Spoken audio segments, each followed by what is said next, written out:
नमस्कार, मैं हूं खुशबू पांडे। स्वागत है आपका हमारे खास कार्यक्रम जनता सरकार, जिसमें हम बात करेंगे सत्ता के सिंहासन से लेकर जनता के सरोकार तक। साथ ही हम आपको बताएंगे प्रदेश सरकार की हर उस योजना के बारे में जिनका सीधा संबंध हरियाणा की जनता से है।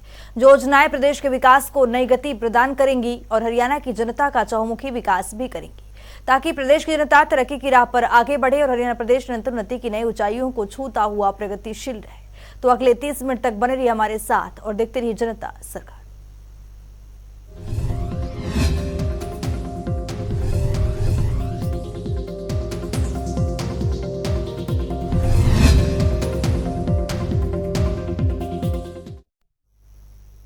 आज लौह पुरुष सरदार वल्लभ भाई पटेल की जयंती है। उनकी जन्म जयंती के मौके पर चंडीगढ़ के हरियाणा सिविल सचिवालय में राष्ट्रीय एकता दिवस पर समारोह का आयोजन किया गया, जिसमें मुख्यमंत्री मनोहर लाल ने शिरकत की। इस अवसर पर मुख्यमंत्री मनोहर लाल ने उनके चरणों में पुष्पांजलि अर्पित की और समाज को उनके दिखाए मार्ग पर चलने का संदेश भी दिया। इस रिपोर्ट के जरिए देखिए। हरियाणा के मुखिया मनोहर लाल ने जब से प्रदेश की कमान संभाली, तब से प्रदेश में महापुरुषों की जयंतियां मनाने का निर्णय लिया है। इसी कड़ी में मुख्यमंत्री मनोहर लाल ने मंगलवार को चंडीगढ़ स्थित हरियाणा सिविल सचिवालय में राष्ट्रीय एकता दिवस पर आयोजित शपथ समारोह में शिरकत की। इस दौरान मुख्यमंत्री मनोहर लाल ने राष्ट्रीय एकता दिवस पर देश के प्रथम गृह मंत्री लौह पुरुष सरदार वल्लभ भाई पटेल को याद करते हुए उन्हें शत शत नमन किया। सरदार पटेल की जयंती पर मुख्यमंत्री ने उनके चरणों में पुष्पांजलि अर्पित की और समाज को उनके दिखाए मार्ग पर चलने का संदेश भी दिया। मुख्यमंत्री मनोहर लाल ने कहा कि आज 31 अक्टूबर का दिन देश भर में सरदार वल्लभ भाई पटेल के जन्मदिन को राष्ट्रीय एकता दिवस के रूप में मनाया जाता है। उन्होंने कहा कि सरदार पटेल ने स्वतंत्रता संग्राम में अहम भूमिका निभाई है। आजादी के बाद देश को एक सूत्र में पिरोने का अतुलनीय कार्य भी किया है। मुख्यमंत्री मनोहर लाल ने कहा कि जब देश आजाद हुआ था, तब उस समय देश की रियासतों में बांटा था। अंग्रेजों ने भारत को आजाद तो किया, लेकिन देश की 565 रियासतों को ये कहते हुए उनकी मर्जी पर छोड़ दिया कि अगर कोई रियासत एक संविधान के तहत नहीं आना चाहती तो वे स्वतंत्र रहे उनके अपने संविधान के लिए। लेकिन उस समय सरदार पटेल ने अपनी सूझबूझ से 562 रियासतों का एकीकरण कर एकता के सूत्र में पिरोने का काम किया। मुख्यमंत्री मनोहर लाल ने कहा कि देश की 565 रियासतों में से केवल 3 रियासतों ने एक संविधान के तहत आने से इनकार कर दिया था, बल्कि रियासतों को समझाने के लिए सरदार वल्लभ भाई पटेल को 2 रियासतों की ओर एक रियासत की जिम्मेवारी पंडित जवाहरलाल नेहरू को सौंपी गई थी। सरदार पटेल ने दोनों रियासतों को समझाकर एक कर संविधान के तहत लाने का सफल कार्य किया। जैसा ये पहले से हमको जानकारी है कि 31 अक्टूबर इसको देश भर में राष्ट्रीय एकता दिवस इस रूप में मनाया जाता है और इसके पीछे की भूमिका हमको पता है कि 31 अक्टूबर देश के पूर्व गृह मंत्री, प्रथम गृह मंत्री रादर कहें, सरदार वल्लभ भाई पटेल जी का ये जयंती का दिन है। इस जयंती के दिन को हमने चुना है। इसका भी आप जैसे स्तर के लोगों को सब जानकारी है ही। जब देश आजाद हुआ उस समय ये देश बहुत सी रियासतों में और एक प्रकार से उनके राजा महाराजा, उनके रियासतों के और प्रमुख लोग थे, उनसे संचालित होता था। भले ही अंग्रेज का राज था, लेकिन एक इकाई के रूप में ये कभी नहीं रहा। शासन व्यवस्था अंग्रेज करता था, लेकिन नीचे जनता के साथ जुड़ने का जो रियासतों का अपना एक सिस्टम बना हुआ था, इन सब से रियासतों को एक करना है, तो ये काम सरदार वल्लभ भाई पटेल के जिम्मे लगा और देश की 562 रियासतों को उन्होंने बिना किसी विवाद के सबको प्रश्यू करके और सबको मना लिया कि भारत के संविधान के अंतर्गत सब काम करेंगे। क्योंकि अंग्रेज ने जाते समय कुटिल चाल चली, उन्होंने छूट दी थी इन रियासतों को, अगर कोई रियासत चाहे तो अपना अलग से भी संविधान के अंतर्गत रह सकता है। सार्वभौमिकता तो उसकी रहेगी, लेकिन संविधान उनका अलग से रहेगा। 3 रियासतें ऐसी थी जिन्होंने उस समय इनकी अपील के हिसाब से सहमति नहीं दी।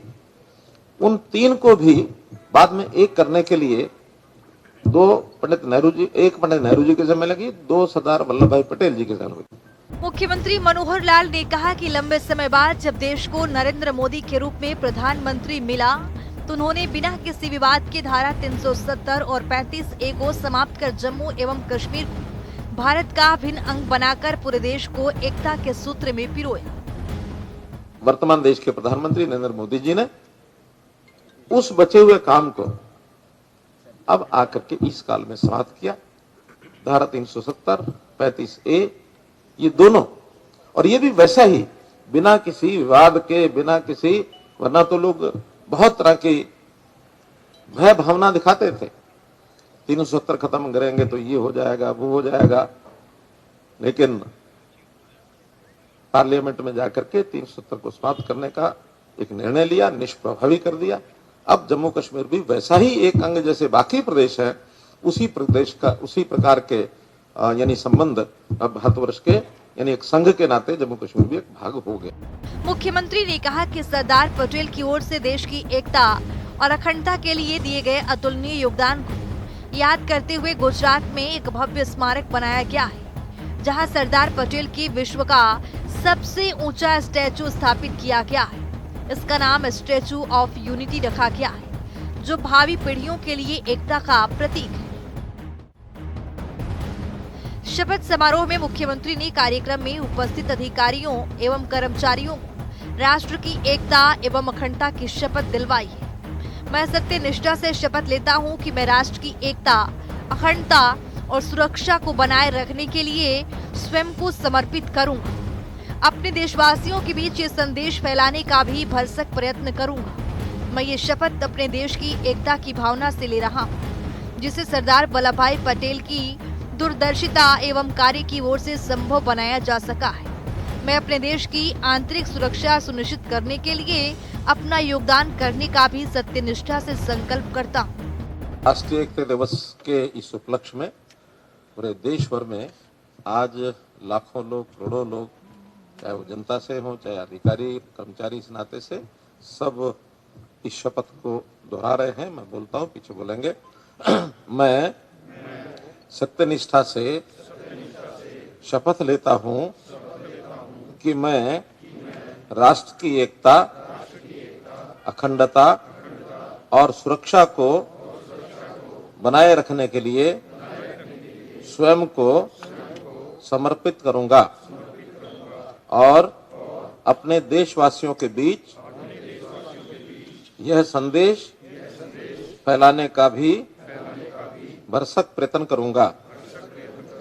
मैं यह शपथ अपने देश की एकता की भावना से ले रहा हूं, जिसे सरदार वल्लभ भाई पटेल की दूरदर्शिता एवं कार्यों द्वारा संभव बनाया जा सका। मैं अपने देश की आंतरिक सुरक्षा सुनिश्चित करने के लिए अपना योगदान करने का भी सत्यनिष्ठा से संकल्प करता हूं। इस अवसर पर राजस्व एवं आपदा प्रबंधन विभाग के अतिरिक्त मुख्य सचिव और वित्त आयुक्त राजस्व डिवीजन प्रसाद, चिकित्सा, शिक्षा एवं अनुसंधान विभाग के अतिरिक्त मुख्य सचिव डॉक्टर सुमिता मिश्र, मत्स्य विभाग के अतिरिक्त मुख्य सचिव अंकुर गुप्ता, वित्त विभाग के अतिरिक्त मुख्य सचिव अनुराग रस्तोगी सहित अन्य अधिकारी और कर्मचारी उपस्थित थे। जनता टीवी के लिए चंडीगढ़ से पवन सिवर की रिपोर्ट। हरियाणा के मुख्यमंत्री मनोहर लाल सरदार वल्लभ भाई की जयंती के अवसर पर टाइटेंड हिल्स पिंजौर पहुंचे, जहां मुख्यमंत्री ने भारी संख्या में उपस्थित बच्चों और युवाओं को रन फॉर यूनिटी की हरी झंडी दिखाकर रवाना किया। जिसके बाद मुख्यमंत्री ने बताया कि भारत के इतिहास में सरदार वल्लभ भाई पटेल के योगदान को कभी भी भुलाया नहीं जा सकता। इस रिपोर्ट के जरिए देखिए। हरियाणा के मुख्यमंत्री मनोहर लाल प्रदेश के नागरिकों को जागरूक करने के लिए कई राज्य स्तरीय कार्यक्रम का आयोजन करते रहते हैं, ताकि प्रदेश वासियों को महापुरुषों के जीवन से प्रेरणा मिल सके। इसी कड़ी में सरदार वल्लभ भाई की जयंती के अवसर पर टाइटेंड हिल्स पिंजौर में रन फॉर यूनिटी आयोजित किया, जहां मुख्यमंत्री मनोहर लाल ने भारी संख्या में उपस्थित बच्चों और युवाओं को रन फॉर यूनिटी की हरी झंडी दिखाई। जिसके बाद मुख्यमंत्री ने नागरिकों को संबोधित करते हुए बताया कि सरदार वल्लभ भाई पटेल भारत की एकता के सूत्रधार थे और प्रधानमंत्री नरेंद्र मोदी के नेतृत्व में केंद्र सरकार ने स्टैचू ऑफ यूनिटी का निर्माण करवाकर उन्हें सच्ची श्रद्धांजलि दी।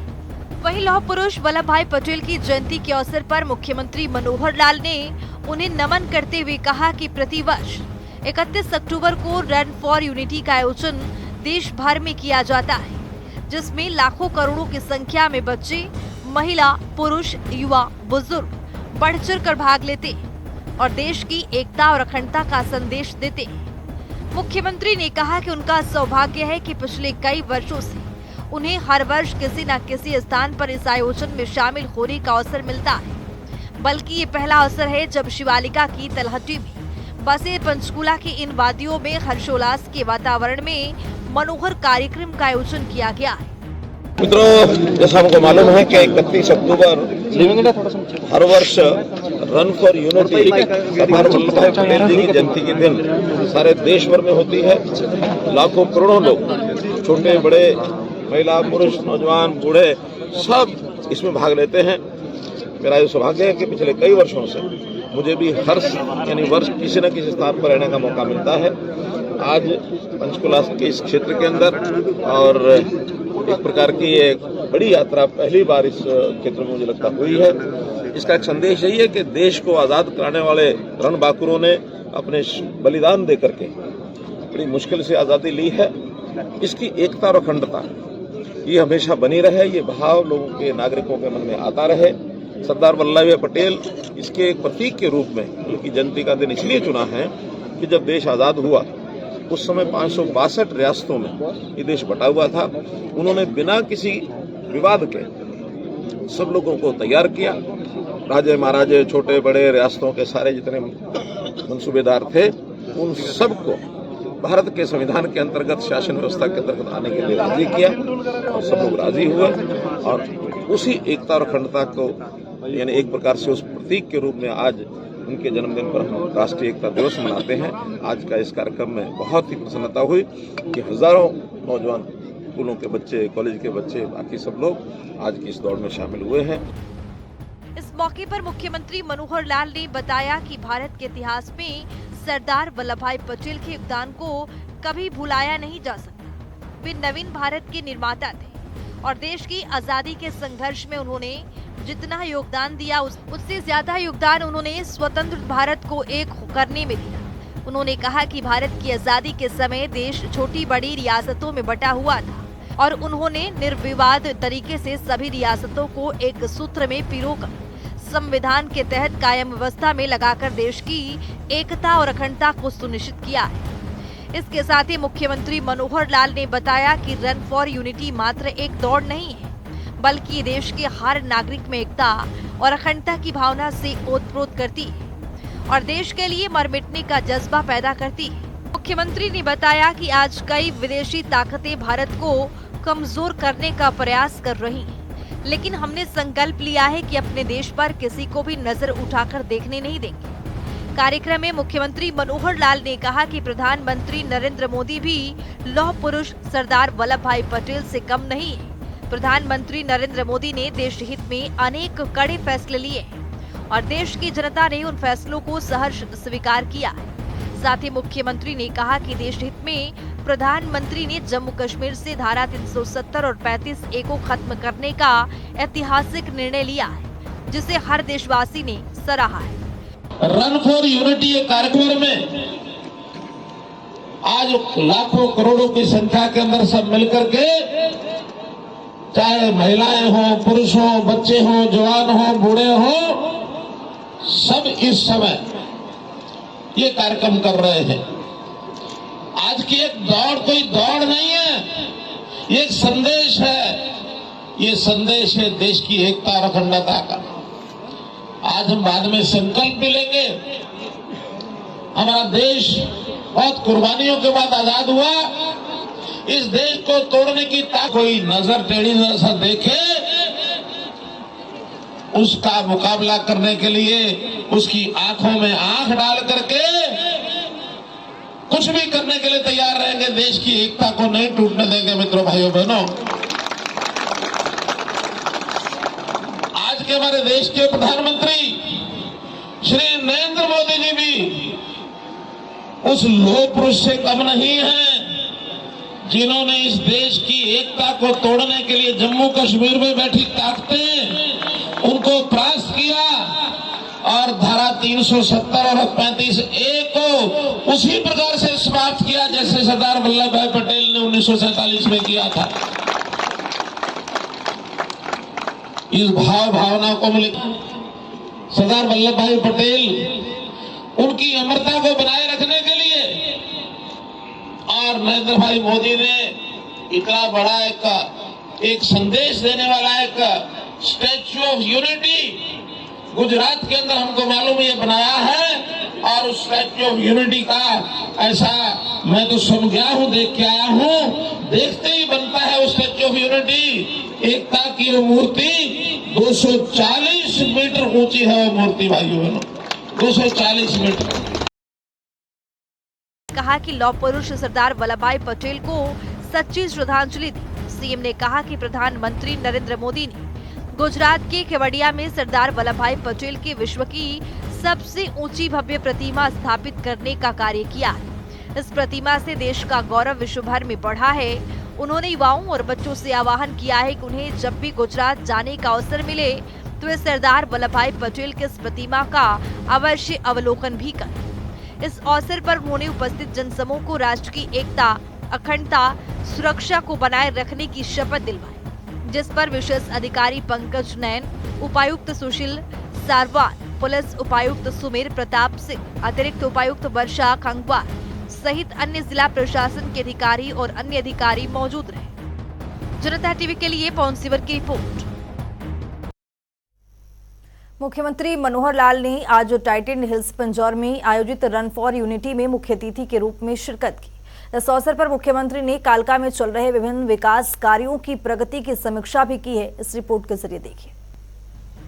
हरियाणा के मुख्यमंत्री मनोहर लाल ने आज ट्राइडेंट हिल्स पिंजौर में आयोजित रन फॉर यूनिटी में मुख्य अतिथि के रूप में शिरकत की, जिसके बाद मुख्यमंत्री मनोहर लाल ने कालका में चल रहे विभिन्न विकास कार्यों की प्रगति की समीक्षा की। इस दौरान मुख्यमंत्री मनोहर लाल ने कहा कि माता मनसा देवी मंदिर के साथ साथ काली माता मंदिर कालका को भी एक भव्य मंदिर के रूप में विकसित किया जा रहा है।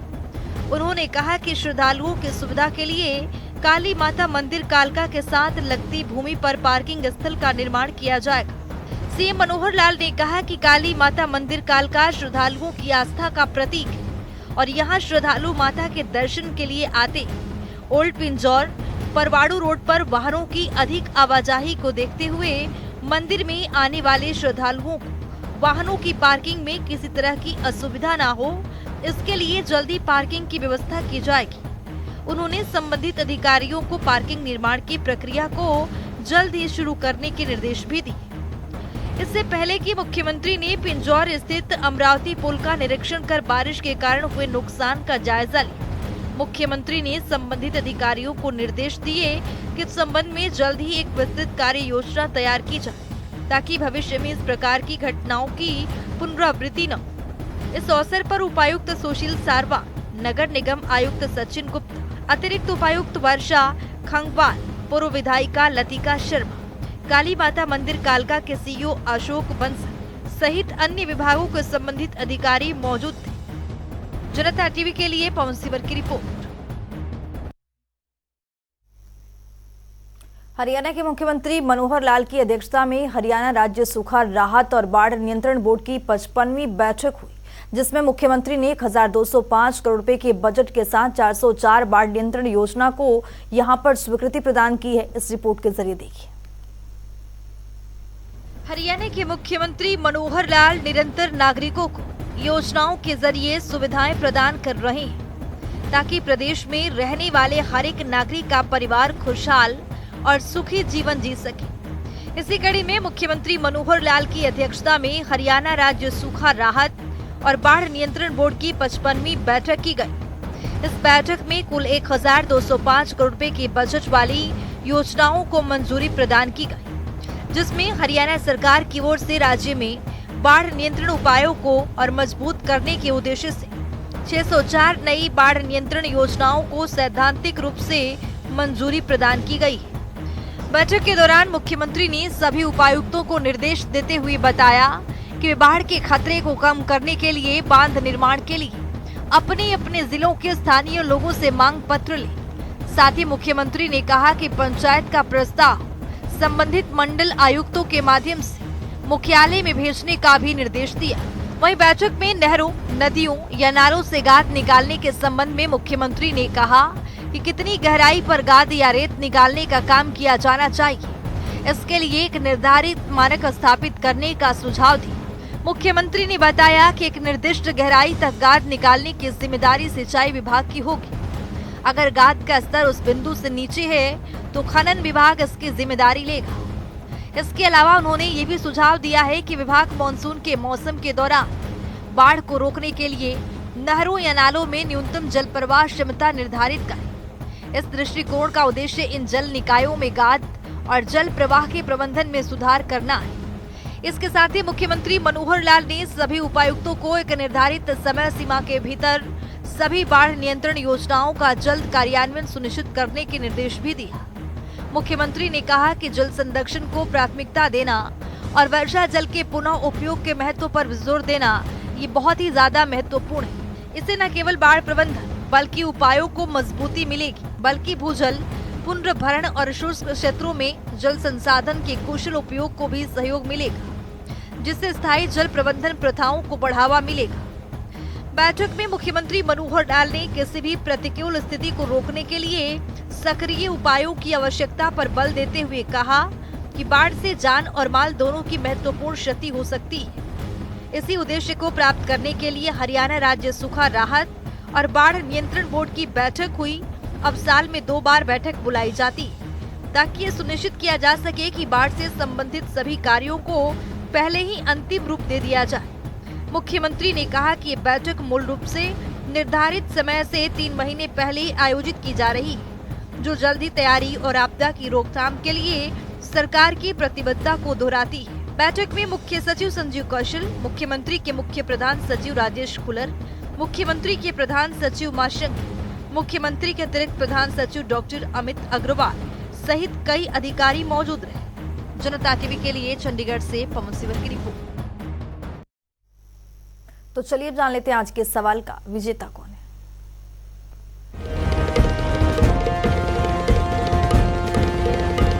तो बात अब आज के विजेता की। जैसा कि आप जानते हैं, हर रोज एक नया सवाल पूछते हैं, सही जवाब देने वाले के नाम और तस्वीर अपने टेलीविजन स्क्रीन पर दिखाते हैं, साथ ही उसको उपहार भी देते हैं। तो चलिए जान लेते हैं कल का हमारा सवाल क्या था और कौन है इसका विजेता। कल का हमारा सवाल था, हरियाणा में कौशल रोजगार निगम पोर्टल को कब लॉन्च किया गया था।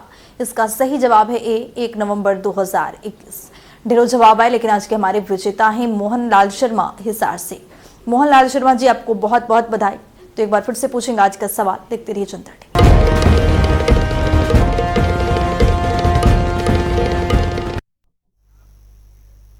तो वक्त हो गया है आज की मुलाकात में। आज की मुलाकात में आपको रूबरू कराएंगे मोहन लाल से, जो कि पुंडरी से नगर पालिका में सचिव के पद पर काबिज हैं। आइए आपको सुनवाते हैं।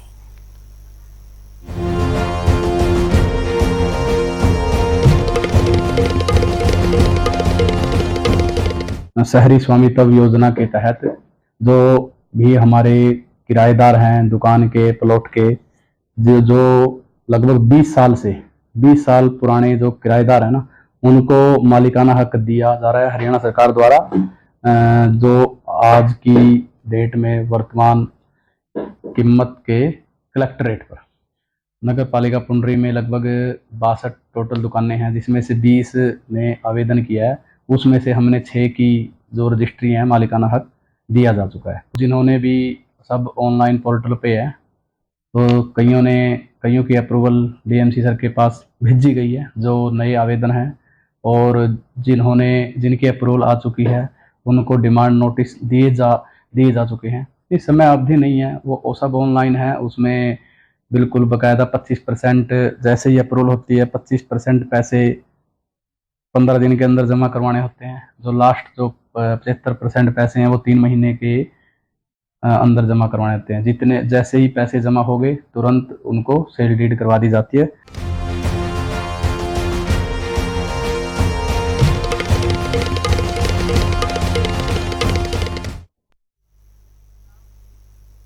वक्त हो गया है आज के सवाल का, तो चलिए जान लेते हैं आज के सवाल में क्या कुछ है।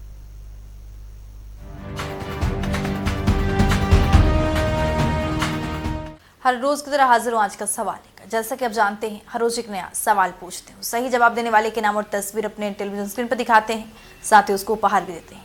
तो चलिए अब नजर डालते हैं आज के सवाल पर। महिला समृद्धि योजना कब शुरू की गई थी? ए 2 अक्टूबर 1993, बी 19 नवंबर 2000, सी 15 जनवरी 1992, डी 1 जुलाई 1995। तो दीजिए सही जवाब और बनिए विजेता।